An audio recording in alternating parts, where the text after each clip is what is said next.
I missed the office so much that I actually called Lee that night. It's like midnight. And I go, can I ask you a question? Do you miss the fucking office? He's like, it's funny you said that. I go, man, that office just had... You got to see, guys, when we ripped the carpet up.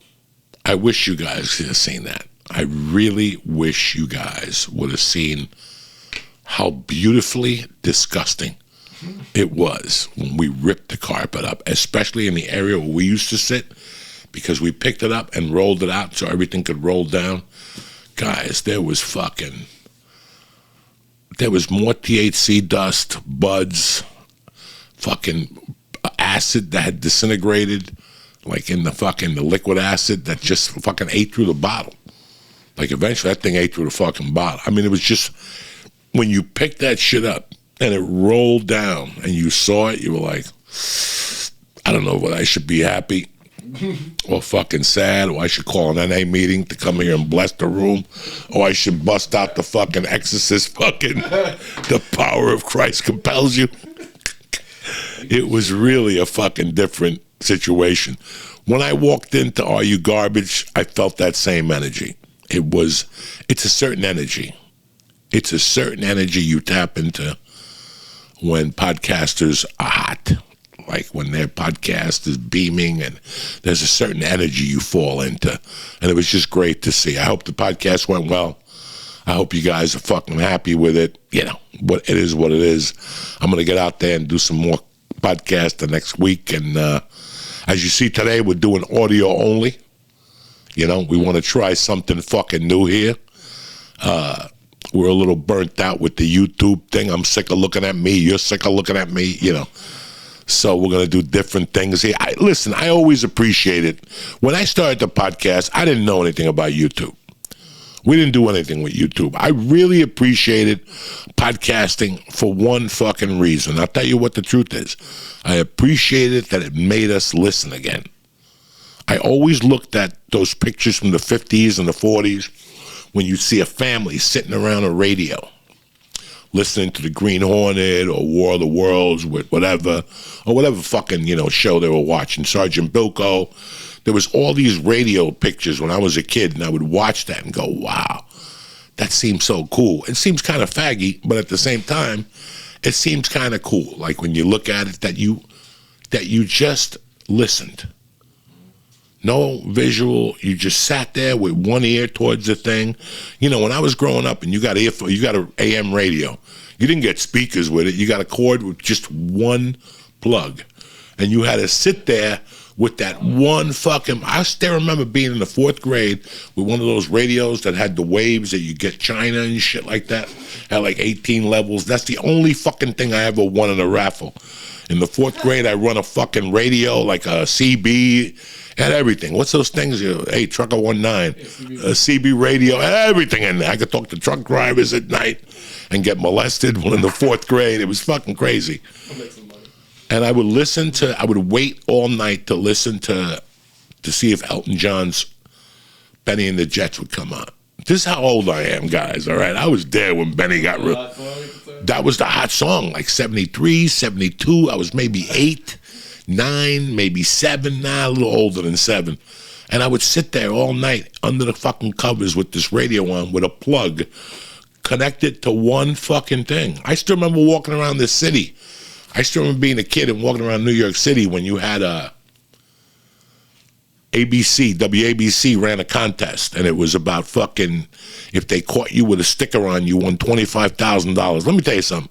I had 15 of those buttons on me at all times when I was 7 and 8 years old. I would walk back and forth on Times Square, back and forth by fucking Broadway and 8th. I'd be walking all over. I never bumped into one of those fucking ABC people. But to bump into him, you had to listen to the radio, and they'd tell you, there's a guy standing by 34th and 7. Get down there now. When you got there, there's no ABC guy. But I still remember that it was just a cord connected to your fucking ear. So when podcasting was introduced, like, when Rogan and all those guys were doing it, Mark Maron, I used to listen to Mark a lot in the beginning because it was audio. I don't know when he incorporated the video part of it, but I think a couple months he just had audio. Everybody was just audio for a few months. And it was fucking tremendous. Like, listen, the reason why I like these fucking for years, I did fucking album of the week and all that stupid shit, because I want to bring all that shit back. There was something to sitting down, opening an album and reading the insides of it and just rolling a joint on the inside and sitting in your room. And there was just something to me. I always felt that was special. And I think over the years that got taken away from us. People just don't fucking listen. And that goes for me too. You know, I mean, listening is the biggest gift that we have. And we live our lives not fucking listening, not really focusing on little things and little words. So it was like, okay, I really enjoyed the podcasting again because I thought we would bring it back, that old world. You know, everything was pointed at that shit coming back. Look at the success of albums the last few years. I think 3 years ago, 3 years ago, vinyl sales. So I thought people would get back to listening again. And I got back to listening heavy during the pandemic. I mean, we all did. We all had to listen to shit and music and all this bullshit. But, you know, now I've been doing this podcast on tape for 10 fucking years now? I think Felicia and I did no video. Yeah, we didn't have video. I think I'm a lot more freer. I think I don't have people's eyeballs looking at me and shit like that. So I just wanted to try it this way for a few weeks just to see what the fuck happens, to spice up things, and, you know, who the fuck knows? So just work with me. I don't know if it's going to work for you, but I want to go audio only now. That's it. I do enough fucking. My face is in a lot of fucking places now for me to keep doing this stupidity. I want to go something different. The best thing about going into the city, though, Friday, you know, guys, we take so many fucking things for granted in our lives.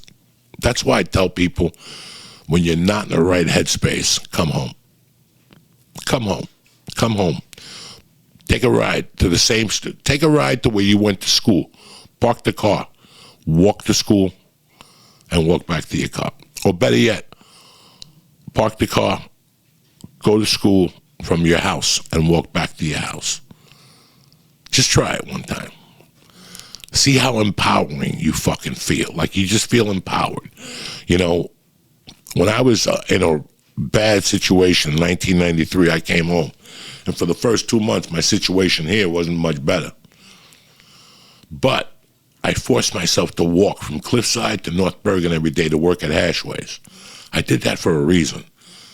Because it would make me walk past 85th Street and all these places that I knew. I would sometimes, this is 30 years ago when I could walk and I didn't have knee problems. I would dip down into North Bergen where the rocket ship was and just see the old neighborhood. I wouldn't even have to see anybody. It was 10:30 in the morning. People were at work or whatever the fuck they were doing.